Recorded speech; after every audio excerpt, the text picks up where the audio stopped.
Welcome back, everyone. Hope you're doing well today. We are back with another MLB The Show 20 video, and this one's going to talk all about Challenge of the Week. As you can tell by the name, Challenge of the Week is a weekly challenge within MLB The Show every single year where you can earn prizes and you can earn some stubs and things like that along the way. As you can see right now, we're sitting at 4th place, pretty deep into the week, and I'd imagine this score by the end of the week is probably good enough for a top 10 finish. For top 10 this week, you get 15k stubs. And if you hit triangle over here and go to the rules and policy, and down here at the bottom where it says prizes, it'll tell you exactly what you can get that week. Obviously 15k, 10k, 5k, and then also a challenge of the week pack for anybody who gets 41st to 100th place. By the way, a little tip here, it's not going to work right now, but if you scroll up and down on the touchpad in the middle of your controller, you scroll up and down, you can quickly get through these menus. Very good tip for this mode. Like I said, this mode is really good for getting those kinds of prizes. They get you small amounts of stubs and obviously that pack if that's something that you like. But this video is meant to show how I get top 50 just about every single week, and that actually helps me rack up stubs along the way. Now the goal for you for this mode shouldn't be to try to get all these big prizes or anything like that. If that happens over time, that's great. But what your goal really should be is to improve your hitting ability.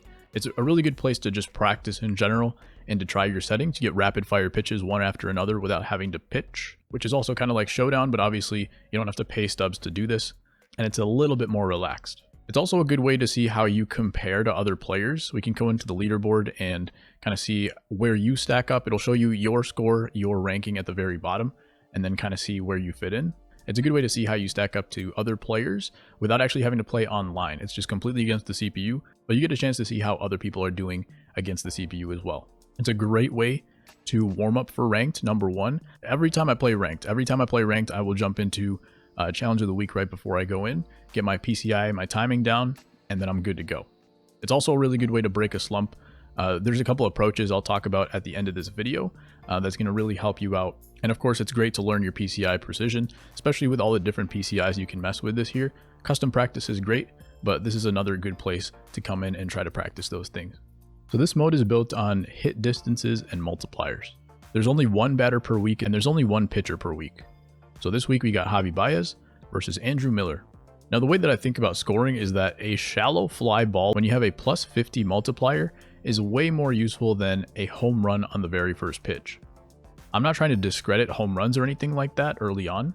My main focus when I say that is that you should recognize that weak hits later in the run can actually help you way more if you have a good multiplier.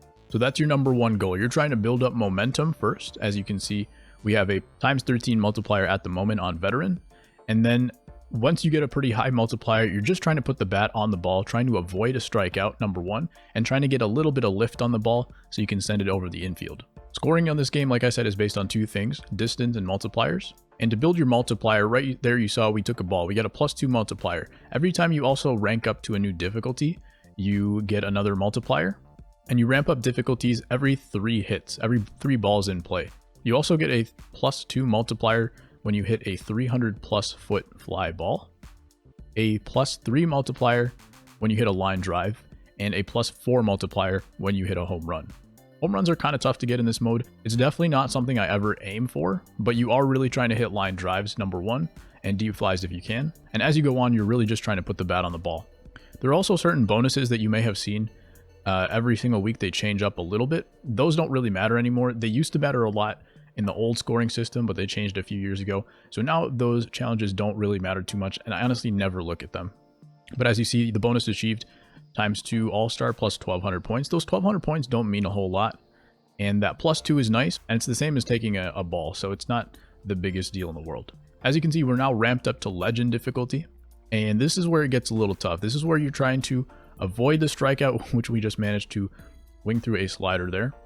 But now we're back to rookie difficulty, back to 1 times multiplier, and we only got 83k points.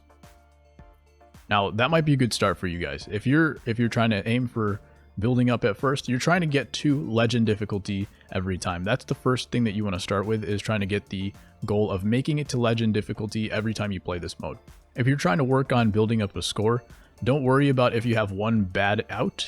Like right there, 88k ×3 doesn't get me anywhere close to my 700k score a little while ago. So that just means if I need to have a big out right here.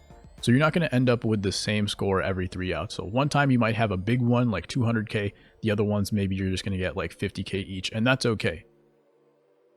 And by the way, the only way you can make an out in this game is if you swing and miss, or if you take strike 3 with 2 strikes, obviously. So fouling off the ball 100 times won't cause any problems, but when you get those first 2 strikes, you usually want them to be on foul balls. When you're hitting above all-star, so on rookie, veteran, and all-star with less than 2 strikes, you want to be using X or even square, depending on who the hitter is. Right here, Baez doesn't have the greatest vision or the best contact in the world. So I would recommend just going in there with X. Maybe some guys with some bigger diamonds, you might want to go with square for a little while. But once you hit 2 strikes, that's when you use contact swing. So when I hit all-star, if I'm on veteran, I happen to foul off a couple balls, and I'm still on veteran, I use X at that point. But it kind of depends on how comfortable you are with the pitch speeds and everything like that. Maybe you still want to use circle right away. But once I hit 2 strikes on all-star or higher, that's when I start using contact swing. So right here, I'm on Hall of Fame, but I only have 1 strike. Even though the PCI is going to be kind of small, I am going to swing away with X. That time, swung at a bad slider. Now we're going to use contact swing. Not only are we going to use contact swing, we're going to approach to the right side. You see right there, we took the fastball to right field. If I roll over that baseball, you know, I put the ball in play, that's okay. It's not the end of the world. We're staying alive. But if that ball had been a slider and I'm looking to pull that fastball, I'm swinging through a slider. If it's a slider down here, I'm looking to hit a fastball up here. We're swinging right through it.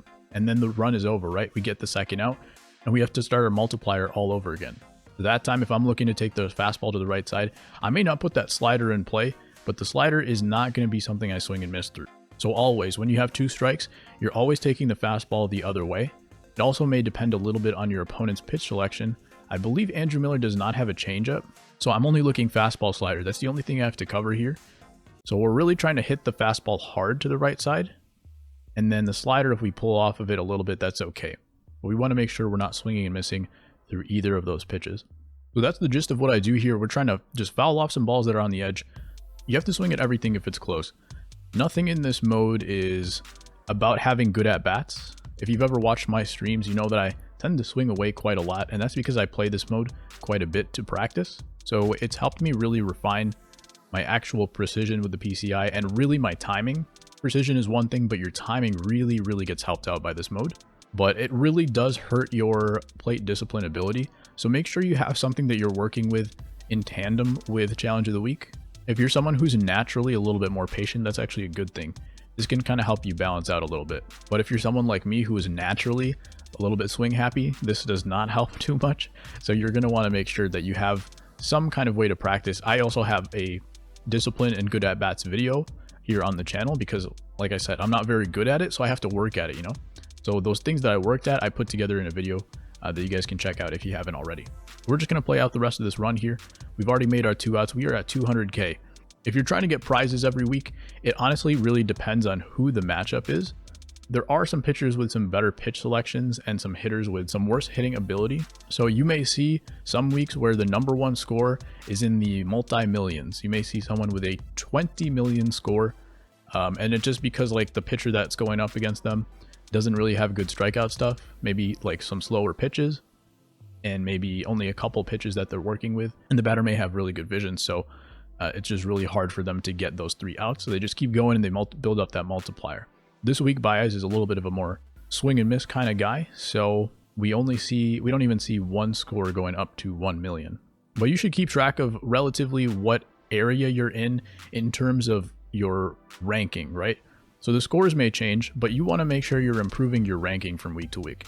Sometimes there's a guy whose swing you just don't like, some guy you don't match up with well on the pitching mound, and that's okay. Generally, if I put in enough effort to this mode, I will get top 50, but there are some weeks where it's just a pitcher that I can't get a grasp on, and I end up not making it there. Doesn't happen too often, but it will happen. So just kind of keep track of where your ranking is every week. If you are top 100,000 in the first week, try to get that to top 50,000 in the second week.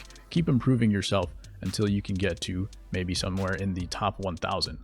And that time we struck out an all-star. Rarely happens. Just not necessarily the best focus right now.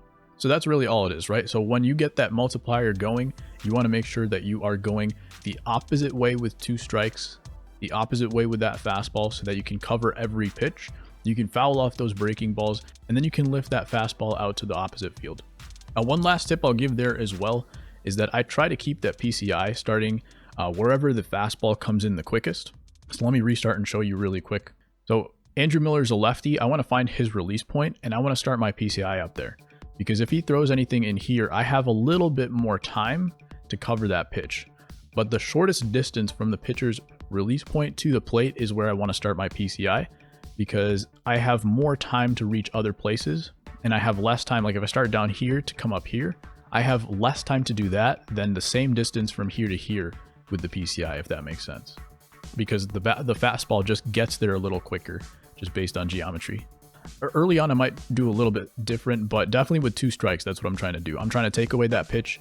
I want to make sure that the one pitch that he could beat me on speed-wise, I'm not going to let him do that. When you're playing a real game, you're trying to dot up the pitch, right? You're taking that PCI, you're trying to square it up with the baseball. But here, it's a lot more about covering the entire plate. This mode is much more about 2-strike counts. It just resembles 2-strike hitting in real life more than it resembles a full at-bat. So I hope that helped you guys. Just a few tips there. It's not that complicated of a mode, but I hope it really helps because it is a really good way to learn. And if you can kind of get the hang of these tips, it makes it a lot easier for you to practice, right? It's more enjoyable when you're doing better, so it makes it easier for you to practice. This is, I will say, 100% the one mode that helped me improve the most, because when you play games, you have to do a lot more things, right? You have to think a lot more. You have to be working on a bunch of different things. You have to think about your hitting and your pitching. There's a lot more going on in a game that it's not going to really help you practice the way that this kind of batting practice mode will as well. If you guys have seen some other YouTubers talk about their hitting tips and things like that, they will go into games and they will go into custom practice, but I don't know that a lot of people talk about challenge of the week. So I wanted to make sure we got that out there because I generally do pretty well in these modes. And I want to make sure that there's tips out there for you guys to, number 1, get better at the game, and number 2, get a few prizes along the way. Unless we get a White Sox reward this year, we will be raffling off or giving away whatever prize we win throughout the year. Last year, we won an autographed Bryce Harper baseball. And in previous years, we got a Justin Turner autographed jersey and also a Marcus Stroman autographed hat. So let's see what kind of prize we can win this year. Usually happens toward the end of the year when all the really top goons have already won their prizes, because you can only win 1 per year. And we'll see what we can get this year. We will auction it off. So make sure to subscribe to the channel. Follow me on Twitch. Hope it helped, and I will see you guys later.